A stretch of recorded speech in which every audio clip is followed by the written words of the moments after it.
Batman animated series, my season one, my Pop Specties, a year long of this is coming to a close here soon. We're a week ahead of Thanksgiving, or days away from Thanksgiving, aren't we? So, Batman, it's a two-parter. The Demon Quest is just a tremendous treat. What is interesting for me about this one is the fact that we kind of know. Like, I tried to watch this, and I wish I had had the opportunity to get my grandkids' reaction to this, because we all know who Ra's al Ghul is. So it's a little tricky because you don't get that first watch, I don't know what's going to happen feel with this. It's a two-parter, very interesting. Callback to an earlier episode where we were introduced to Talia. Quick cameo of Ra's, but we don't have much to go on. But before we close out season one, we're going to get this great piece here. And very cinematic. Look at this, in the rain, Gotham University. So it's Robin, going back into the room. He's tranquilized. Let me see who. I think Denny O'Neil wrote this, right? Who wrote this one? Let's see if it's. That's right. There's an intro before we get to. Yeah, that's right. There's an intro before we get to the credits. That's true. So Robin's going back to his dorm room. He gets tranquilized. And then you have this sort of like quick reveal, and then the credits are there. Denny O'Neil wrote it. And it's important to understand Denny O'Neil because Denny O'Neil is a famous comic book creator. He is in the heyday editor of our Batman thing. So if you're thinking about that Death in the Family, Nightfall, that era of Batman, that multiple years, multiple books, Legends of the Dark Knight, Shadows of the Bat, all that gets kicked off to the creation of Sword of Azrael's character, the Vengeance of Bane stuff. All this is happening with Denny's finger kind of on some of that. So for him to bring Ra's mythos, and there's a great graphic novels about Son of a Demon, which was one of my early books that I read. There's tons of stuff here that Denny's fingerprints are on. So you end up basically this message for Bruce, and they've got Robin. Okay. Now, the sword is kind of a giveaway here. We're going to see more of these little things. And this is, again, what's interesting is because you, the audience member, or if you're a comic book aficionado, it's hard to divorce ourselves of the knowledge of knowing what's kind of actually transpiring here, right? You sort of know. But it's just beautiful. And talk about cinematic. Like I said, this is just beautifully done. I mean, look at the shots that they use in this animation of how great this looks for a kid's show. Right? Yeah, just thought this was great. So Bruce gets a little note. He knows what's going on, and then he's sort of like interrupted by Ra's and this guard, if you will. Right? The guard of Ra's is very important to kind of know how the story will kind of play out over the two parts of episodes. Right? So. Anyway, so Demon's Quest is just a great series here. So all right, so Abu is there as well, and then we kind of get this sort of like back and forth with Ra's, who Ra's is, and he's going to reveal that Talia has also been kidnapped. And what's interesting too, if you remember, you follow the dialogue very closely, you'll pick up on little things about how. Ra's is kidnapped at the same time, that kind of thing. Now, again, what we don't say, and I don't always remember to pause, and I want to make sure I do. David Warner, who is a great voice actor in this role as Ra's, he's from Tron, is one of the things I first learned of from him. He's been in other things. David Warner has a long career in different roles and different things, and I was always blown away at. Sort of, how much these fingerprints are sort of like on everything.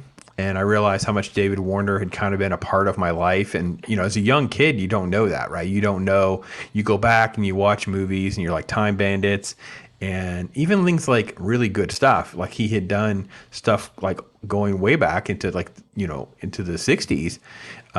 He did a Midsummer Night's Dream. I remember seeing that in like school. So, and in hindsight, I go back and watch these things now. I'm a huge fan of disaster movies. So if you guys know things like Concorde, Airport 79, things like that, he was in that. So anyway, so yes, huge fan of David Warner. He brings Ra's voice makes a character just sort of pop, makes him come alive, and hat tip to him. So then you end up with this, and this is completely new to the animated series. We don't get a lot of this. Now, it has happened a couple of times, but it's pretty rare.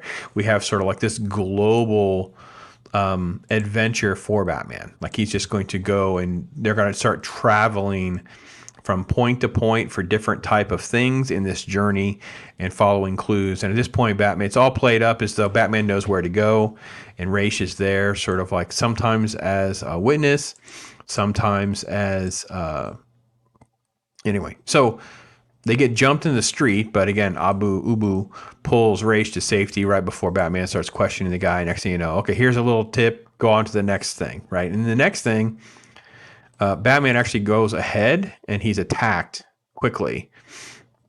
And you sort of like don't know exactly what's going on here.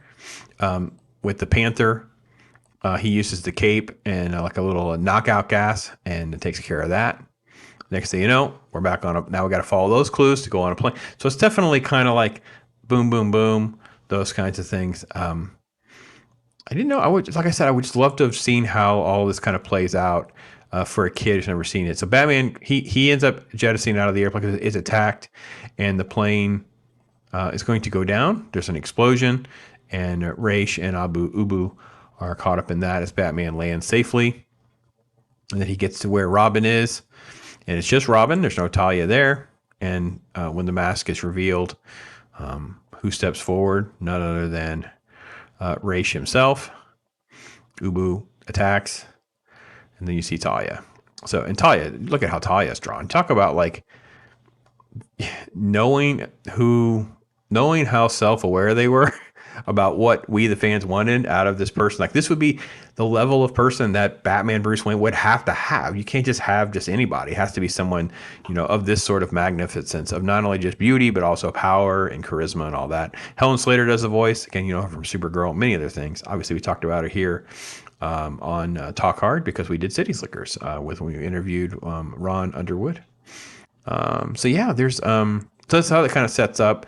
I want you to marry my daughter, but he's very, very ill, and they have this thing about take him to the pit, and they put him in the pit, which we know is the Lazarus pit, and then when he comes out, he is insane.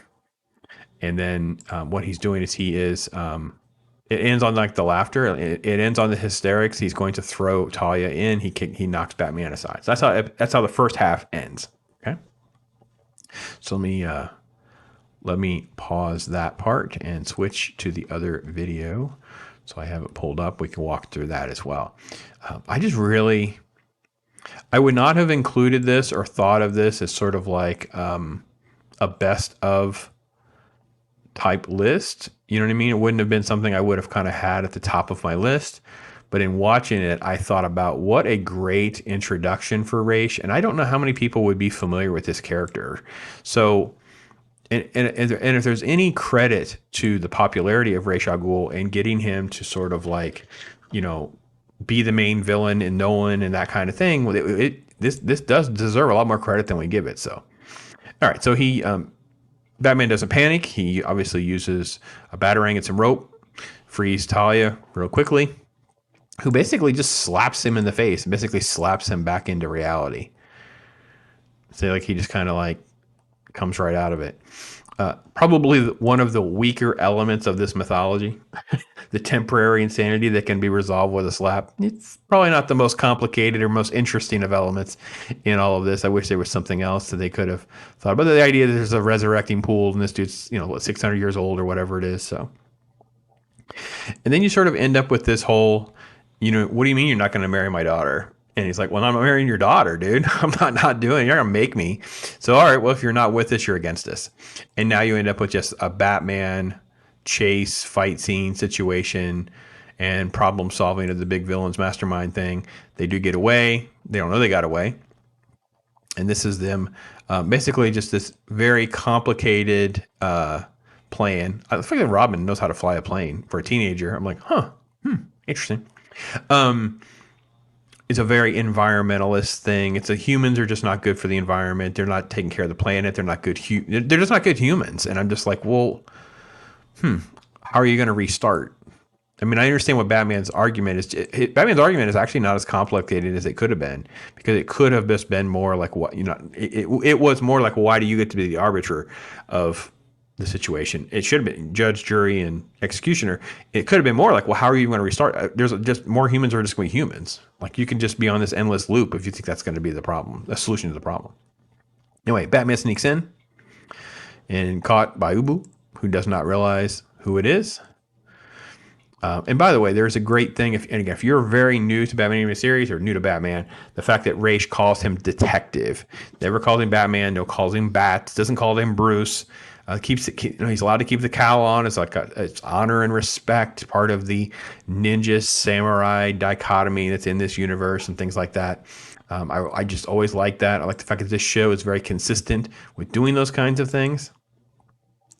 This is the monologuing, which again, this is again probably the weaker elements of these episodes. Not to completely throw the baby out with the bathwater or anything like that, but it's like the plot exposition for kids. We're going to have this sort of like monologuing done so everybody can keep up, make sure the kids can follow along with what is essentially a very complicated scheme compared to many others. Like, this isn't about like Joker Fish going to blow up a factory or Penguin's going to just steal something. No, this guy's going to destroy he's going to destroy the whole planet. The Lazarus stuff's going to go everywhere. Yeah, so a little more complicated, a little more nuanced than other things. I love, he sneaks in a kiss. I almost forgot.